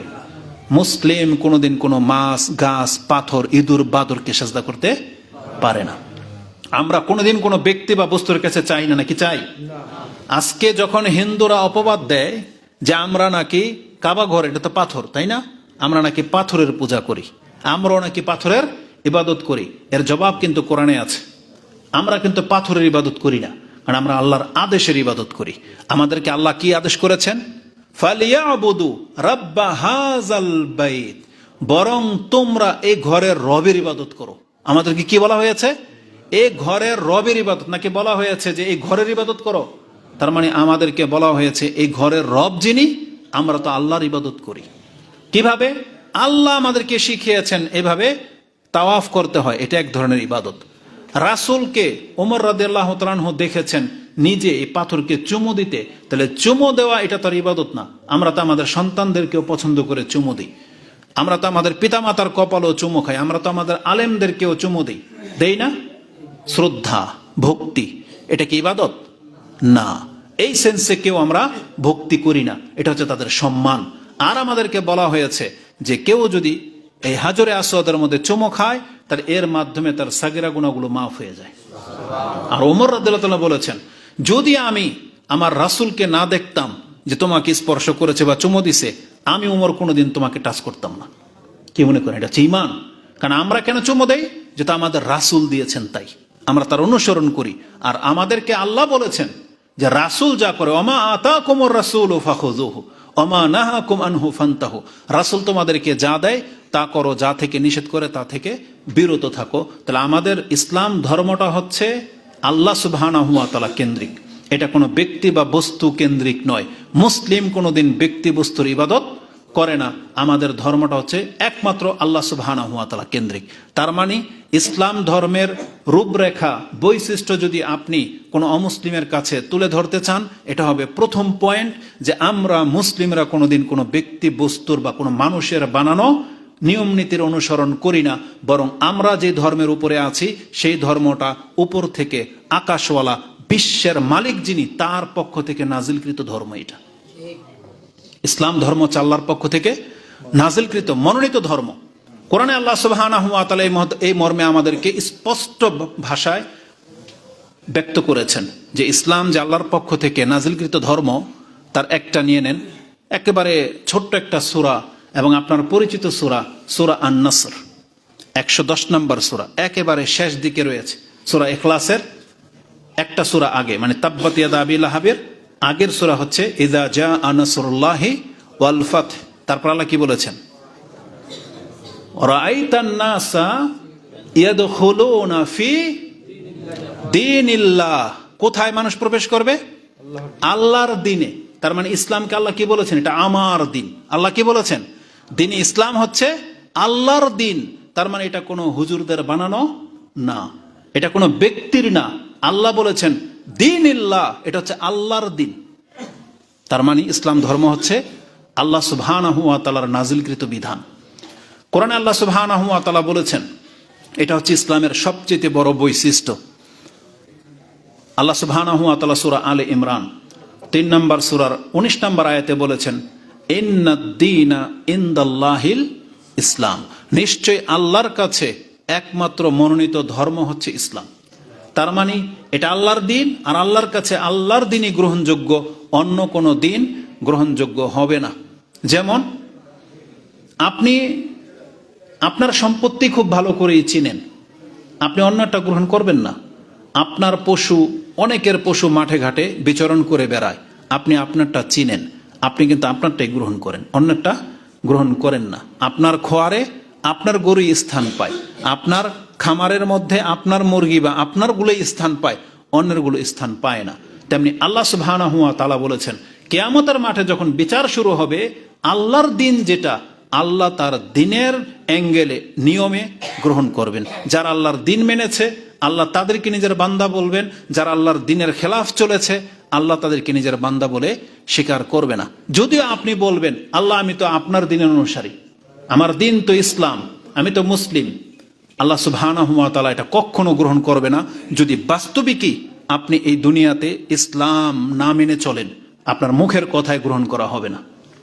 আমাদের সালাফগণ কিভাবে শিক্ষা দিতেন? হাসান আল বসরি, তিনি মূলত কথাটা আবু দারদা রাদিয়াল্লাহু তাআলা আনহু থেকে নিয়েছেন সম্ভবত, কারণ আবু দারদা রাদিয়াল্লাহু তাআলা হুবহু একই কথা বলতেন যেটা হাসান আল বসরি থেকে আমরা পেয়েছি, যে তিনি বলতেছেন, লা ইয়াসিহুল কাউলু ইল্লা বিআমাল ওয়ালা ইয়াসিহুল কাউলুন ওয়া আমালুন ইল্লা বিন্নিয়াহ ওয়ালা ইয়াসিহু কাউলুন ওয়া আমালুন ওয়া নিয়াতুন ইল্লা বিমুওয়াফাকাতিন বিসুন্নাহ। এইভাবে তিনি বলেছেন যে কোনো ব্যক্তির মুখের কথা যথেষ্ট হবে না যতক্ষণ পর্যন্ত সে কর্ম দিয়ে সেটা বাস্তবায়ন না করবে। তার মানে একজন ব্যক্তি ইসলামকে ভালোবাসে, তার অন্তরে আছে, মুখে যদি প্রকাশ না করে যে আমি মুসলিম, তাহলে এই ব্যক্তির অন্তরে বিশ্বাস করা যথেষ্ট হবে না। তার মুখে বলতে হবে যে হ্যাঁ ইসলাম সত্য, আমি মুসলিম, আমি এটা গ্রহণ করে নিলাম। আর মুখে বললেও যথেষ্ট হবে না যদি সে ইসলাম মোতাবেক না চলে। একজন ব্যক্তি, একটা ইহুদির সন্তান, একটা হিন্দু খ্রিস্টানের সন্তান, সে যদি আমাদের সমাজে এসে বলে লা ইলাহা ইল্লাল্লাহ, আমি মুসলিম হয়ে গেলাম, কিন্তু ও যদি ইসলাম মোতাবেক না চলে, ও যদি আমাদের মতো দাড়ি না রাখে, ও যদি 5 ওয়াক্ত সালাত না পড়ে, ও যদি ওর ধর্মের যেগুলো খেত ওগুলোই খায়, ও যদি তারপরে আবার মন্দিরে যায়, অথচ নিজে যদি বলে আমি মুসলিম, আমরা কি বলবো তাকে? আমরা বলবো মুসলিম? বরং আমরা যখন দেখতে পাবো ইসলামের খেলাফ চলে, তখন আমরা নিজেরাই বলবো ও তো ভণ্ড, ও মিথ্যুক, ও মিথ্যা সাজছে আমাদের ক্ষতি করার জন্য, বলবো না? আজকে আমরা অধিকাংশ মুসলিমরা কিন্তু আল্লাহ সুবহানাহু ওয়া তাআলার সাথে সেই আচরণই করতেছি। আমরা মানুষের কাছে বলি আমরা মুসলিম, কিন্তু আমাদের ধর্মের সাথে কোনো সম্পর্ক নাই। আমাদের ধর্মের ইবাদতের সাথে, বন্দেগীর সাথে আমাদের খুব দূরের সম্পর্ক। জেনে নেন, এই জন্য আজকে আমাদের দ্বারা ইসলামের উপকার না হয়ে ক্ষতি বেশি হয়েছে। আমরা ইসলামের বেশি ক্ষতির লিপ্ত। আমরা রাসূলুল্লাহ সাল্লাল্লাহু আলাইহি সাল্লামের সেই আদর্শ থেকে এত বেশি দূরে সরে গেছি, আমরা মুসলিমের রূপটা শুধু ধারণ করেছি, কিন্তু ভিতরের ইসলামের কিচ্ছু নাই। যার ফলে আমাকে দেখে একজন ব্যক্তি ধোঁকা খেয়ে যায়, তারা মনে করে যে এটাই মনে হয় ইসলাম ধর্ম। কিন্তু আমাদেরকে দিয়ে বিচার করলে কি ইসলাম চেনা যাবে? একজন ব্যক্তি দাড়ি রেখে টুপি পরে আপনাকে জায়গার মধ্যে ঢুকিয়ে দিবে, জায়গাতে মিথ্যা বলে দেয়। তার মানে একজন অমুসলিম যদি এই ব্যক্তিকে দেখে মনে করে যে এইটা ইসলাম ধর্ম, ও কোনোদিন গ্রহণ করবে ইসলাম ধর্ম? যার ফলে আজকে পৃথিবীর অধিকাংশ কাফেররা দেখতে পাচ্ছে যে ওরা মুসলিমের চাইতে বেশি উন্নত, ওরা বেশি সভ্য, ওরা ওদের আচার আচরণ ঠিক রাখে, ওরা ওদের প্রাপ্য বুঝিয়ে দেয়। আর যা দেখে আমাদের সন্তানগুলো যারা ওদের দেশে কর্মচারী হিসেবে যায়, ওই মদের বারের হোটেলে কাজ করে, তখন ওদের চরিত্র দেখে ও ধোঁকা খেয়ে যায়। ও মনে করে যে মুসলমানদের চাইতে ইহুদি নাসারাই তো ভালো। ওদের গেটআপ, ওদের চালচলন, ওদের খাদ্যাভ্যাস, ওদের মানে রাস্তাঘাট দেখে মুসলিম সন্তানগুলো, পরিবারগুলো ধোঁকা খেয়ে যায়। এবং তারা এই এমন ভাবেও কথা বলে, তারা মনে করে যে মুসলমান থেকে ওরা নাকি বেশি শ্রেষ্ঠ, ওরা নাকি বেশি ভদ্র। এটা ঈমান থাকবে না যদি কেউ বিশ্বাস করে এটা। যদি কেউ মনে করে যে মুসলিম ইসলাম ধর্মের চাইতেও পৃথিবীর কোনো ধর্মের কোনো কিছু শ্রেষ্ঠ হতে পারে, তার ঈমান তৎক্ষণাৎ নাই, গায়েব হয়ে যাবে। তাকে তওবা করে আবার ইসলাম গ্রহণ করতে হবে। কারণ ইসলাম অনেক সেন্সিটিভ একটা জিনিস। আপনি ধোঁকা খেয়ে গেছেন। আমরা দেখি আমাদের কিছু সন্তানগুলো যখন ইউরোপ আমেরিকাতে এই ডলার কামাতে যায়, তখন গিয়ে তাদের চালচলন, তাদের মেয়েদের খপ্পরে পড়ে তখন এই উল্টা বুলি বলে। তার চরিত্রটা, তার গেট আপ, তার চেহারা, ঢং, চুলের স্টাইল সব কিছু ইউরোপিয়ানদের মতো করে ফেলে, এমনকি নাম পর্যন্ত পরিবর্তন করে ফেলে। আপনি আশ্চর্য হবেন না নিশ্চয়ই, কারণ আপনারা আমার চাইতে বেশি জানেন। আমাদের বাসায় কোন দেশ থেকে ছিল, ফ্রান্স সম্ভবত, বা সম্ভবত ফ্রান্স অথবা ডেনমার্কের কোন একজন, বা অস্ট্রেলিয়া, আমার ভুলে গেছি দেশের নামটা। সে বলতেছে বাংলাদেশ ইন্ডিয়া থেকে কোনো মুসলিম যদি সেই দেশে যায়, তাহলে এতদিন সিস্টেম ছিল যেটা আমরা শুনেছি যে ওই দেশের মেয়েদেরকে বিয়ে করলে তখন ন্যাশনালিটি পায়, কোর্টে সাবমিট করলে সেখান থেকে পারমিট দিয়ে দেয়। কিন্তু বর্তমানে বা পৃথিবীর এতটা অধপতনে চলে গেছে যে তাদের কাছে সমকামিতা আছে না, সমকামিতা, পুরুষে পুরুষে বিয়ে করা, মেয়েরা মেয়েরা বিয়ে করে, যেই সমস্ত ছেলেগুলা যদি ওখানে গিয়ে কোর্টের মধ্যে এটা যদি অ্যাপ্লাই করে যে আমি আমাদের দেশে খ্রিস্টান বা ভিন্ন ধর্মের অনুসারী, আমি এ সমকামী, আমাকে তারা পেলে মেরে দিত, তাই তোর দেশে ভিজিট করে চলে আসছি, আমাকে এখানে চিরতরে পারমিট দিয়ে দেওয়া হোক। কোর্ট নাকি এটাকে তাড়াতাড়ি অ্যাপ্লাই করে দেয়, বুঝেন? কোর্ট নাকি সেটাকে খুব দ্রুত নাকি ডিক্লেয়ার দিয়ে দেয়। ডিক্লেয়ার দিয়ে দেয় এতটুকু না হয় শুনলেন, কিন্তু জানেন কোর্ট কি করে? একটা টেস্ট নেয়। কোর্ট নাকি ওকে পরীক্ষা করে যে আসলেই কি ও কি এই চরিত্রের কিনা, বুঝেন? ওকেও ঠিক ওই লুতিদের মতো এই পুরুষদের কাছে পাঠিয়ে দেওয়া হয়। যদি সত্যি ওদের সাথে এই আচরণটা করে, কোর্ট নাকি তখন ডিক্লেয়ার দিয়ে দেয় যে ঠিক আছে, তুমি আমার দেশে থাকতে পারো। নাউজুবিল্লাহি মিন যালিক। আপনি কি মনে করেন এই ডলার আপনাকে সুখ এনে দিতে পারে? এই ডলার খেয়ে আপনি নিজেকে বুক ফুলিয়ে বলতে পারেন যে আমার ছেলে ইউরোপে থাকে? নাউজুবিল্লাহি মিন যালিক। আল্লাহর কাছে হাজারবার আশ্রয় চাইতে হবে যে আল্লাহ, এই পয়সার আমার দরকার নেই। ইসলাম বিক্রি করে দিয়ে এই সামান্য দুনিয়া, এই তুচ্ছ দুনিয়ার জন্য আপনি আপনার ধর্মটাকে বিক্রি করে দিবেন? আমি আজকে আপনাকে দেখাবো আল্লাহ আপনাকে কতটা সম্মানিত করেছিল মুসলিম ঘরে জন্ম দিয়ে। আমি আপনাকে দেখাবো মুসলিমের মানটা কি করেছে আল্লাহ সুবহানাহু ওয়া তাআলা আপনাকে ক্ষমা করার জন্য। কিন্তু আপনি এমন একটা দিন ছেড়ে দিলেন পয়সার জন্য। আপনি কি করলেন নিজেকে? যে কাফেরদের মতো আপনি হইতে চাচ্ছেন, আল্লাহ কি বলেছেন জানেন? কিয়ামতের মাঠে বান্দা তুমি দেখতে পাবে শুধু মুসলিম হওয়ার কারণে যারা নাজাত পেয়ে যাবে, অসংখ্য পাপের সাথেও আল্লাহ তাদেরকে ক্ষমা করে দিবেন। সেই দিন কাফের আক্ষেপ করবে, বলবে রুবামা ইয়াওয়াদ্দুল্লাযিনা কাফারু লাউ কানু মুসলিমিন। আল্লাহ বলেছেন সেই দিন কত কাফের এটা আক্ষেপ করে বলবে, হায় আফসোস, আমি যদি দুনিয়াতে মুসলিম হইতাম। আর আজকে আল্লাহ আমাদেরকে মুসলিম বানিয়েছে, আপনি সেই ধর্ম ছেড়ে দিয়ে ভিন্ন ধর্মের বুলি বলে। কোরআনে আল্লাহ সুবহানাহু ওয়া তাআলা সূরা হিজর 15 নম্বর সূরার 2 নম্বর আয়াত এটা বলেছেন যে রুবামা ইয়াওয়াদ্দুল্লাযিনা কাফারু লাউ কানু মুসলিমিন। আজকে আমাদের মা বোনরা, মহিলারা তাদের জীবন যাত্রা একেবারে পুরো পাল্টে ফেলেছে। তারা ইসলামের একেবারে একটা দাগের মধ্যেও নাই। তারা ইহুদি নাসারাকে ধরে ওই ইন্ডিয়ান সিরিয়াল দেখতে দেখতে তাদের পুরো চরিত্রটা, জীবনটা করে ফেলেছে ইন্ডিয়ান সিরিয়ালের মতো, তাদের নাটকের মতো, তাদের ফিল্মের মতো। তারা ঘরে ওই একই অ্যাটিটিউড করে। আর তার বাস্তব প্রমাণ হচ্ছে টিকটক। আপনি টিকটক ভিডিও দেখতে পাবেন। টিকটকে চায়নারা, কোরিয়াররা বা ইউরোপ আমেরিকারা যা করে, মুসলমানের ঘরের সন্তানরাও ঠিক তাই করা শুরু করে দিয়েছে। আরে ওদের না হয় পরকালে বিশ্বাস নাই। ওরা বলতো ইনহিয়া ইল্লা হায়াতুনা দুনিয়া নামুতু ওয়া নাহইয়া ওয়া মা নাহনু বিমাবউসিন। এটাই হচ্ছে দুনিয়া, এখানে আমরা জন্মে গেছি, হাড় হাড্ডি হয়ে যাবে, ডাইং হয়ে যাবে, পাসিং হয়ে যাবে, আমরা আর পরকালে উত্থিত হব না। এটা একটা কাফেরের বিশ্বাস। ও যদি বুক খুলে দেয়, এটা ওর জন্য শোভা পায়। ও যদি নেশা করে, ও যদি জেনা করে, ও যদি ওই ক্রুসের পূজা করে, ওর জন্য এগুলো শোভা পায়, কারণ ও তো পরকালে বিশ্বাসী না। ও তো মনে করে আমি দুনিয়ার, আমি যতটুকু ভোগ বিলাস করলাম, আমি শেষ, হাড় হাড্ডি হয়ে যাবে, আমার আর কোনো উত্থিত হবে না। কিন্তু একজন মুসলিম তো বিশ্বাস করে যে আমাদেরকে পরকালে উঠতে হবে। সেই মুসলিম মহিলা কি করে বুকের কাপড় খুলে ফেলতে পারে? মানে বুক বডি দেখে এসে টিকটক বানাবে, বয়ফ্রেন্ড গার্লফ্রেন্ড গুপ্ত জায়গাতে স্পর্শ করবে, কিস করবে, এগুলো ভিডিও করে ছাড়বে লাইক আর কমেন্ট পাওয়ার জন্য। আস্তাগফিরুল্লাহ ওয়া আতুবু ইলাইহি, লা হাওলা ওয়ালা কুওয়াতা ইল্লা বিল্লাহ। আমরা এতদিন দেখেছি কোন কাফের মহিলাও তো এটা করতো না, যেটা এখন ইদানিং বাংলার এশিয়ার মুসলিমরা শুরু করে দিয়েছে। যে গ্রামের মহিলাগুলো কত আছে এবং হোস্টেলের যেগুলো আছে, তারা নিজের বাথরুমের ভিতরে গোসল করে নিজের ভিডিও নিজে রেকর্ড করে আবার ইউটিউবে টিকটক বানিয়ে ছেড়ে দেয়। এটা কি করে হতে পারে? অথচ তাদের চরিত্রটা কতটা নিচে নেমে গেলে এটা হতে পারে বলেন? কতটা নিচে নেমে গেলে?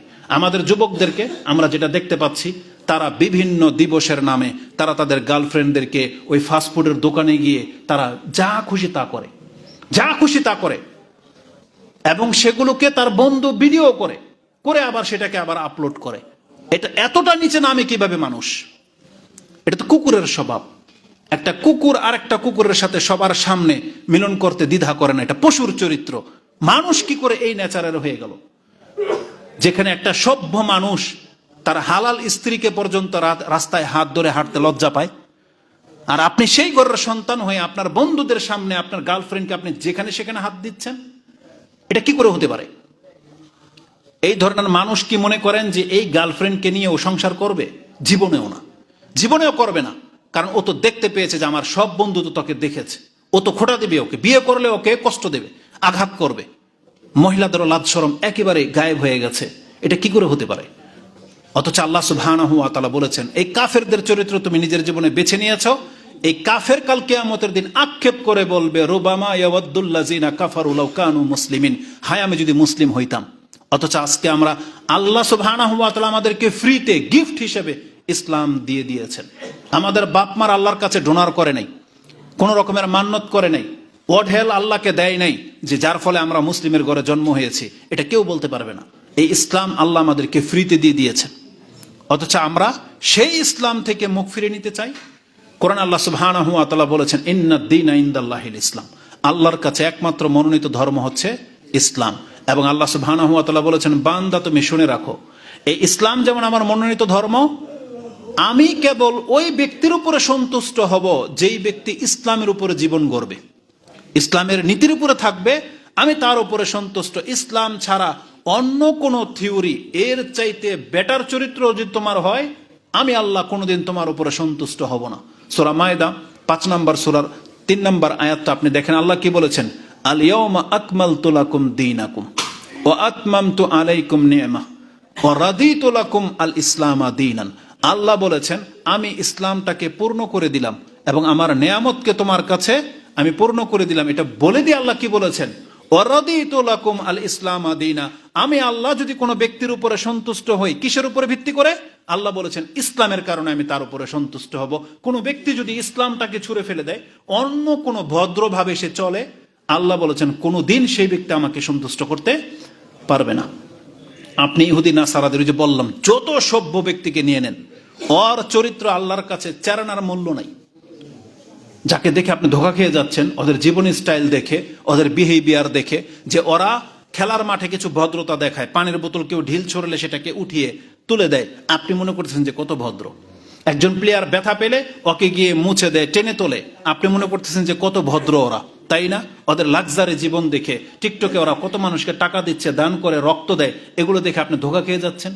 ওরা কুকুরকে কতটা মহব্বত করে, প্রাণীদেরকে কত মহব্বত করে। ওই সমুদ্রের মধ্যে তিমি মাছ আটকে গেলে ওরা হেলিকপ্টার দিয়ে গিয়ে তুলতে চায়। আপনি তাদেরকে সভ্য ভাবতেছেন, ওদেরকে আপনি দয়াদ্র ভাবতেছেন, কিন্তু আপনি ভুলে গেছেন যখন ব্যাপার হয় মুসলিমদের, আপনার মুসলিম ভাইদেরকে ফিলিস্তিনি ওরা মানুষকে হত্যা করে, আপনার তখন কি হুঁশ থাকে না? আপনি তখন তাকে চিনতে পারেন না যে এরা কোন চরিত্রের? আপনার মুসলিম ভাইকে যখন হত্যা করে, ইন্ডিয়ার মতো রাষ্ট্রে যখন গরুকে জবা করার কারণে আপনার মুসলিম ভাইকে যারা জবা করে, আপনি তারপরও চিনতে পারেন না ওদেরকে? তাহলে ওদের মতো চেহারা কেন আপনার? ওদের মতো জীবন কেন আপনার? ওদের মতো আপনি নাচ গান এগুলো কেন আপনি বেছে নিচ্ছেন? অথচ তারা মরলেই ডাইরেক্ট জাহান্নামে যাবে, মরলেই জাহান্নামে যাবে। অথচ আপনার রব আপনার আমার জন্য জান্নাতকে প্রস্তুত করে রেখেছেন, আর আমরা সেই জান্নাত ছেড়ে দিয়ে তাদের পথ ধরে নিলাম। এটা কি করে হতে পারে? আল্লাহ সুবহানাহু ওয়া তাআলা বলেছেন, রাদিতু লাকুম আল ইসলামা দীনা, আমি যদি কোনো ব্যক্তির উপরে সন্তুষ্ট হই, তাহলে ইসলামের উপরে সন্তুষ্ট হব, অন্য কোনো কিছুর উপরে না।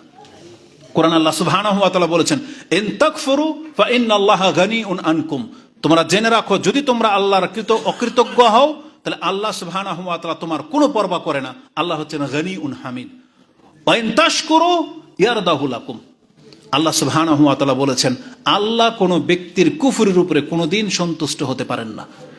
কোন ব্যক্তি পাপ কাজ জড়াবে, আল্লাহর নাফরমানি করবে, আর আল্লাহ তার উপরে সন্তুষ্ট হবেন, আল্লাহ বলেছেন কখনো না। যেটা সূরা জুমার 39 নম্বর সূরার 7 নম্বরে আপনি পেয়ে যাবেন, ওয়ালা ইয়ারদা লিইবাদিহিল কুফর। আল্লাহ কোনোদিন বান্দার অকৃতজ্ঞতার উপরে সন্তুষ্ট হন না। আপনি নবীর সন্তান হলেও আপনার প্রতি আল্লাহ সন্তুষ্ট হবেন না। এমন না যে আপনি নবীর সন্তান, আপনি একবার ফেমাস, আপনি অনেক পয়সা, আপনি কুরাইশ বংশের, তাই বলে যে আপনি পাপ করবেন, আল্লাহর বিরুদ্ধাচরণ করবেন, আর আল্লাহ আপনাকে গ্রহণ করে নেবে, কখনো হতে পারে না। এটা কোরআন যেমন স্পষ্ট সাক্ষ্য দেয়, হাদিস স্পষ্ট। আপনি কি ভুলে গেছেন নূহ আলাইহিস সালামের ছেলে, প্রথম রাসূল, তার ছেলেকে আল্লাহ গ্রহণ করেন নাই, বরং নূহ আলাইহিস সালামকে কত বড় ধমক দিয়েছেন। যখন নূহ আলাইহিস সালামের ছেলে ডুবে যায়, তখন নূহ আলাইহিস সালাম আল্লাহর কাছে দোয়া করতেছেন, রব্বি ইন্না বিনি মিন আহলি ওয়া ইন্না ওয়াদাকাল হক ওয়া আনতা আহকামুল হাকিমিন। আল্লাহ, আমার ছেলে ডুবে যাচ্ছে, আল্লাহ তোমার ওয়াদা তো সত্য, তুমি আমাকে লাঞ্ছিত করবে না বলেছো, তা আমার ছেলে তো ডুবে যাচ্ছে। আল্লাহ সুবহানাহু ওয়া তাআলা নূহ আলাইহিস সালামকে ধমক দিয়ে বলেন, ইয়া নূহ ইন্নাহু লাইসা মিন আহলিক ইন্নাহু আমালুন গায়রু সালেহ। নূহ, এটা তোমার ছেলেই না, সে তো অসৎ কাজে লিপ্ত। তাহলে একজন ব্যক্তি যখন অসৎ কাজে লিপ্ত হয়, তার বাবার ধর্ম নূহ আলাইহিস সালামের ধর্ম ইসলাম যখন মানলো না, আল্লাহ নূহ আলাইহিস সালামকে বলে দিয়েছে, খবরদার, এটা তোমাকে তোমার ছেলে বলে দাবি করতে পারবে না।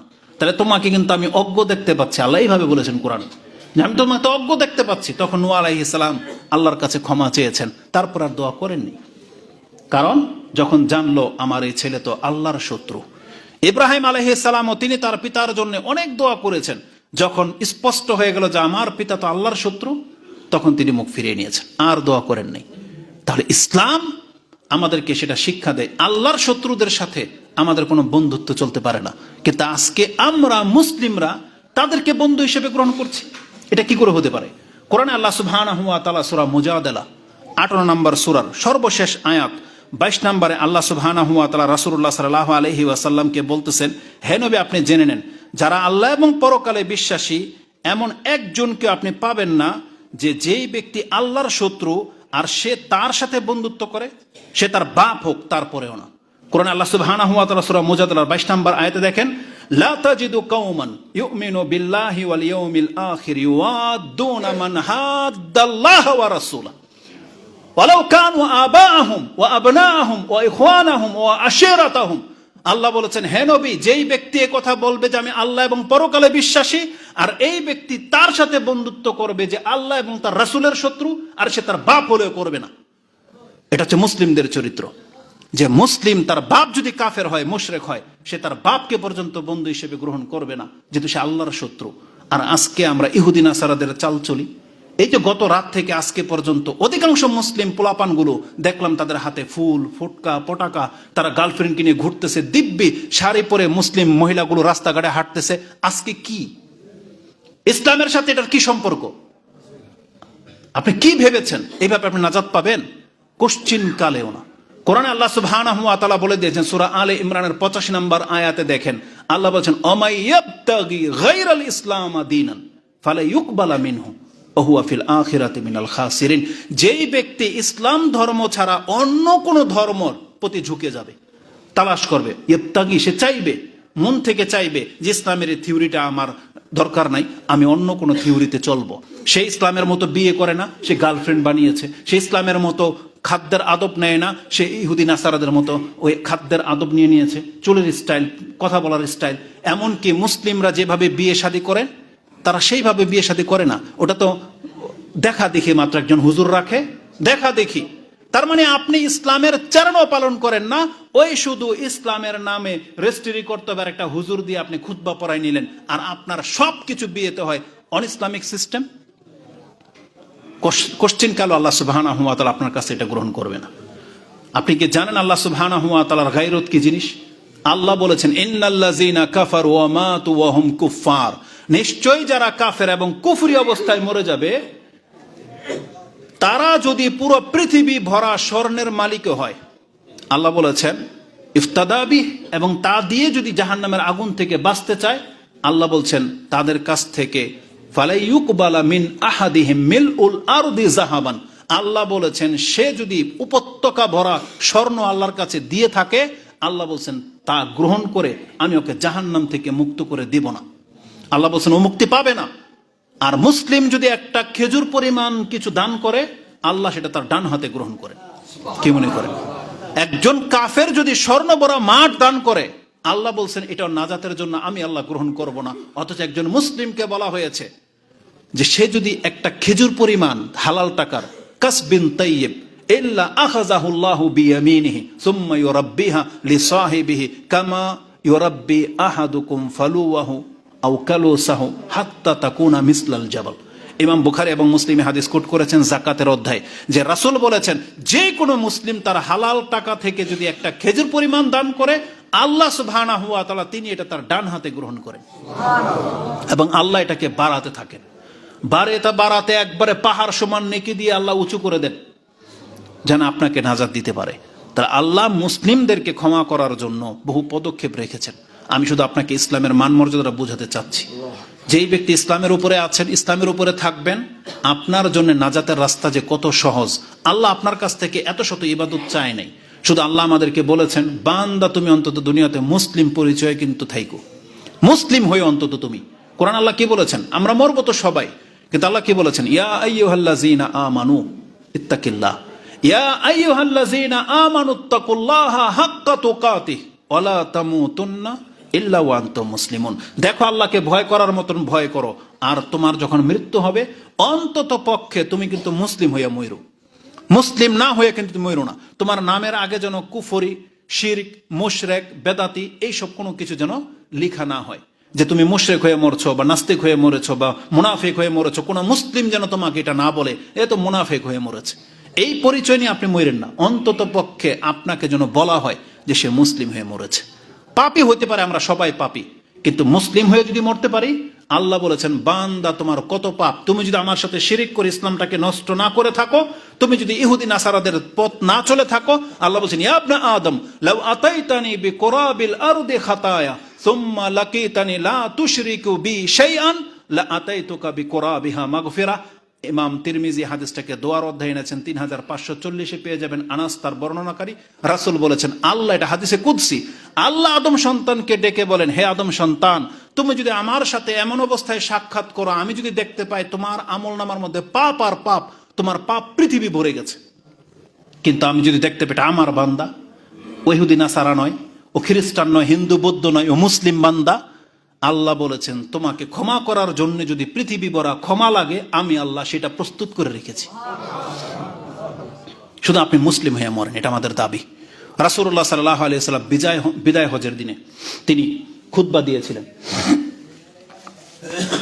কানা জালিসান ফায়াত্তাকিয়ান, তারপরে ফাজালাসা ফায়াত্তাকিয়ান, রাসূলুল্লাহ সাল্লাল্লাহু আলাইহি ওয়াসাল্লাম হেলান দিয়ে অবস্থায় ছিলেন। তিনি কথাটা বলতে গিয়ে সোজা হয়ে বসলেন এবং বললেন, আলা, তোমরা কান খাড়া করে শোনো, হাসর মাঠ, যেটা অন্তত আরাফা বা মুজদালিফার মাঠে বা মিনার মাঠে, যেহেতু বিদায় হজের খুতবা ছিল 10 তারিখে, মিনার মাঠের মধ্যে সমস্ত সাহাবা একরামরা সামনে 1 লাখ বা তার বেশি সাহাবা একরামরা সেখানে উপস্থিত ছিলেন।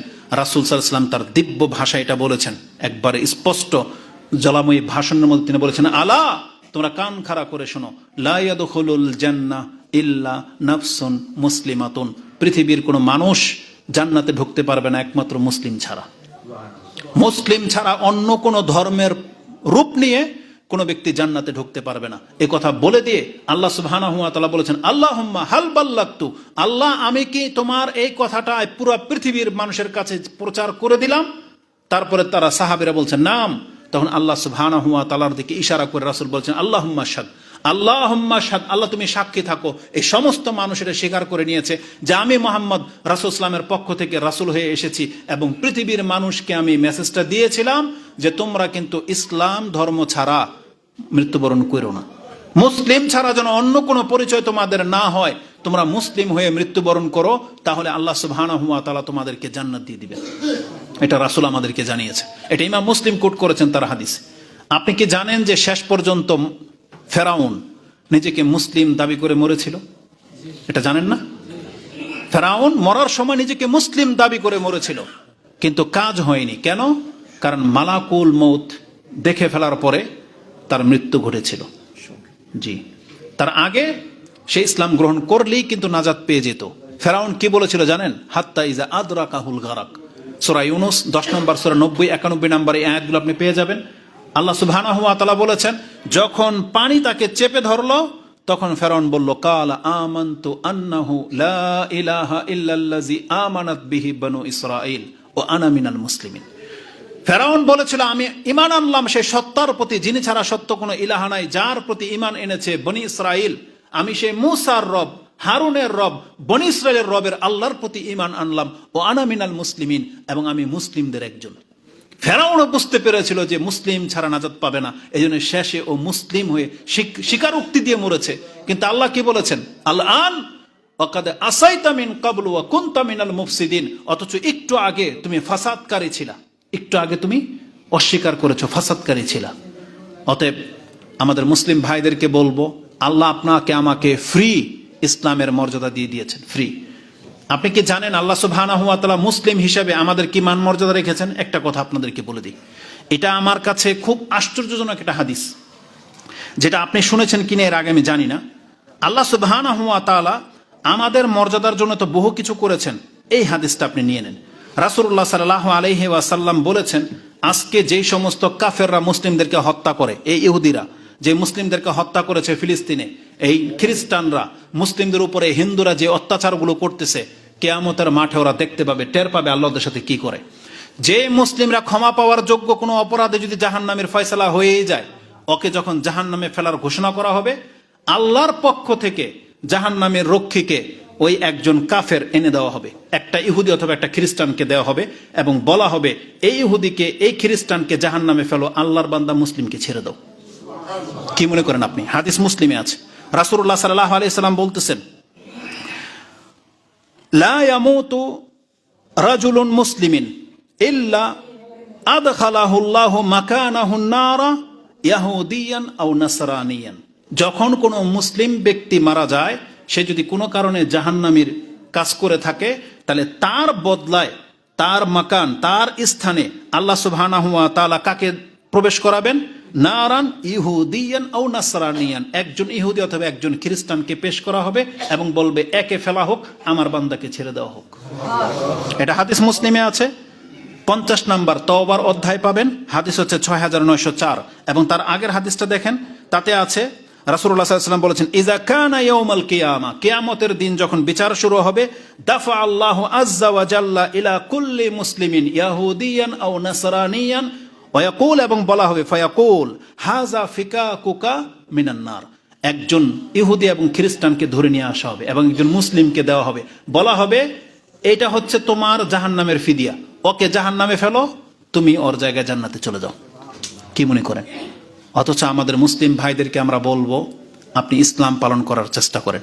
আর মুখে মুসলিম বললে এটা গ্রহণযোগ্য হবে না, আপনাকে আপনার কর্ম দিয়ে মুসলিমত্ব প্রমাণ করতে হবে। জানেন কোরআনে ওই যে কবরে যে প্রশ্ন করা হবে, ওমা দীনুক, তোমার দিন কি? আপনি কি বলবেন? দিনিয়াল ইসলাম, মানে আমার ধর্ম হচ্ছে ইসলাম। কে কে বলতে পারবেন?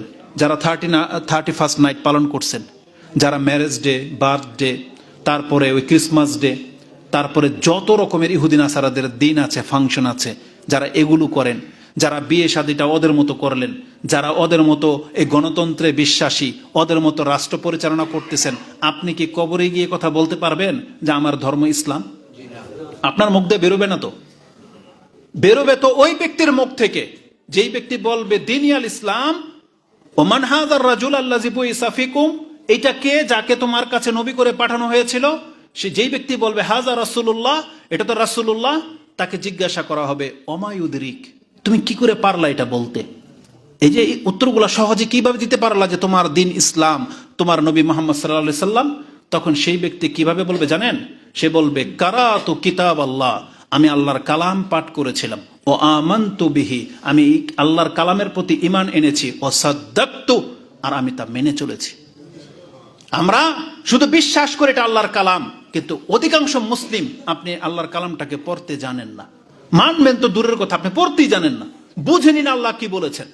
অথচ আল্লাহ বলতেছেন কবরে তো ওই ব্যক্তি প্রশ্নের উত্তর দিতে পারবে, যদিও প্রশ্ন সহজ, কিন্তু কার মুখ থেকে বেরোবে? যেই ব্যক্তি এই কথা বলেছে যে কারাতু কিতাব আল্লাহ, আমি আল্লাহর কালামটা পাঠ করেছিলাম, আমি ঈমান এনেছি এবং আল্লাহ যা বলেছেন আমি সেগুলো সত্যায়ন করেছি, তার মানে আমি সেইভাবে চলেছি। আল্লাহকে কোরআনে 5 ওয়াক্ত নামাজ পড়তে বলে নাই, তাহলে আপনারা নামাজ পড়েন না কেন? আল্লাহ কি বলে নাই যে তোমরা রাসূলকে অনুসরণ করো? ওয়া আতিউল্লাহ ওয়া আতিউর রাসূল, করেন না কেন? তাহলে কোরআনের কথা। আজকে যারা ইসলাম ধর্মটাকে ছেড়ে দিয়ে বসে আছেন, আপনি তওবা করেন।